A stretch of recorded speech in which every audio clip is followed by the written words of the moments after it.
Habrá alguna ocasión en la que nos interese conectar la autocaravana a la toma de 220 voltios en algún camping o en algún área de autocaravanas. Para ello hemos explicado que en el garaje disponemos de un cable de conexión que tiene estos dos enchufes, estos dos extremos. Uno de ellos es la hembra, que conectaremos en el enchufe correspondiente de la autocaravana, simplemente haciéndola coincidir con el macho y presionando con firmeza hasta el fondo.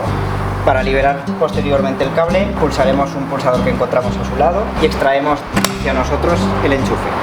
Con respecto al enchufe que iría en la toma de luz del área de autocaravanas o del camping, en España encontraremos enchufes tipo los de casa, donde simplemente insertaremos esta parte del cable, pero hay ocasiones en el extranjero, especialmente en Francia, donde tendremos que utilizar este adaptador. Es un adaptador en el que introduciremos el cable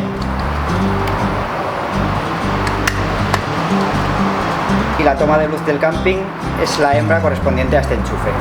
Al llegar al camping lo que haremos es enchufar el cable en esta toma y listos, ya tendremos conectada la autocaravana.